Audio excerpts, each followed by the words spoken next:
आप सिर्फ एक इंसान नहीं हैं। गीता, तब और अब, अध्याय 16, भाग 1। हर दिन आपके भीतर एक युद्ध चल रहा है। आप शांत बैठते हैं, ध्यान करने की कोशिश करते हैं। कमरा स्थिर है, आपकी सांसें नियंत्रित हैं। एक क्षण को लगता है कि आपने शांति पा ली है, लेकिन कुछ ही पलों में कोई छोटी सी बात आपको विचलित कर देती है। कोई कुछ उल्टा कह देता है, कोई पुरानी याद जाग जाती है और आप गुस्से में आ जाते हैं। वह शांति अचानक गायब हो जाती है। आप कोई आध्यात्मिक पुस्तक पढ़ते हैं, कोई उद्धरण आपको प्रेरित करता है। आप सिर हिलाते हैं, आंखें बंद करते हैं, फिर अचानक मोबाइल उठाते हैं और बिना सोचे समझे स्क्रॉल करने लगते हैं। आप सोचते हैं कि आज शांत और करुणामय रहेंगे, फिर पलटकर किसी पर चिल्ला देते हैं। आखिर ऐसा क्यों होता है? यह सिर्फ मूड नहीं है, यह सिर्फ आपका नेचर नहीं है। यह एक चुपचाप चल रहा युद्ध है। ऐसा युद्ध जो बाहर नहीं बल्कि भीतर है, जिसमें तलवारें नहीं बल्कि फैसले चलते हैं, जो दिखता नहीं लेकिन आपकी पूरी जिंदगी तय करता है। तब युद्ध भूमि पर श्री कृष्ण अर्जुन से कहते हैं कि हर इंसान के भीतर दो शक्तियां काम करती हैं, दैवी और आसुरी। ये धर्म नहीं है, ये किसी स्वर्ग या नरक की बात नहीं है।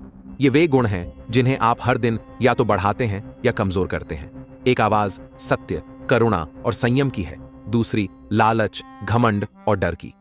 अर्जुन एक महान योद्धा था, बाहर के युद्ध के लिए तैयार था, लेकिन कृष्ण का इशारा भीतर के युद्ध की ओर था। वे कहते हैं, सबसे बड़ा युद्ध अपने ही भीतर है। अब आप भी इसी युद्ध को जीते हैं। एक हिस्सा आपको क्षमा करना सिखाता है, धैर्य रखता है, लोगों में सुंदरता देखता है। दूसरा हिस्सा जल्दबाजी करता है, ताना देता है, तुलना करता है, जीतना चाहता है। आप दोनों हैं और हर दिन आप तय करते हैं कि किसे मजबूत बनाना है। आप सोचते हैं कि अब मैं गॉसिप नहीं करूंगा, फिर किसी को खींचकर बातें करने लगते हैं। आप सुनना चाहते हैं लेकिन बीच में बोल पड़ते हैं। आप प्रेम से बोलना चाहते हैं लेकिन चिढ़कर जवाब दे देते हैं। और फिर सोचते हैं, शांति क्यों नहीं मिलती? क्योंकि शांति सिर्फ प्रयास से नहीं आती, वह स्पष्टता से आती है। श्री कृष्ण यह नहीं कहते कि परिपूर्ण बनो, वे कहते हैं जागरूक बनो। यही आपकी असली शक्ति है। दैवी गुण, विनम्रता, सत्य, संयम, दया, स्थिरता पुरानी बातें नहीं हैं। ये वे शक्तियां हैं जो आपके भीतर सच्ची शांति लाती हैं। ये दिखावे की ताकत नहीं देती, बल्कि भीतर का संतुलन मजबूत करती हैं। आसुरी प्रवृत्तियां, अहंकार, कपट, कठोरता, लोभ, जरूरी नहीं कि वे हमेशा बुरी दिखें। कभी कभी वे चालाक लगती हैं, स्मार्ट लगती हैं, लेकिन वे आपको आपसे काट देती हैं। हर विकल्प जो आप चुनते हैं किसी एक पक्ष को मजबूत करता है।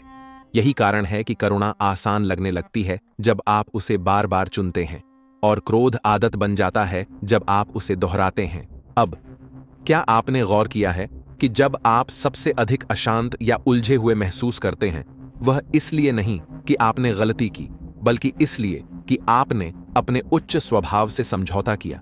यह अपराध बोध नहीं है, यह आपकी आत्मा की पुकार है। तुम इससे बेहतर हो। यह आत्म आलोचना नहीं है, यह आत्म जागरूकता है। आप अच्छे या बुरे नहीं हैं, आप संभावनाओं का समुच्चय हैं। आप वह भी हैं जो प्रेम से प्रतिक्रिया करता है, और वह भी जो डर से प्रतिक्रिया करता है। लेकिन हर बार जब आप जागरूक होकर चुनते हैं, आप भीतर के दैवी पक्ष को मजबूत करते हैं।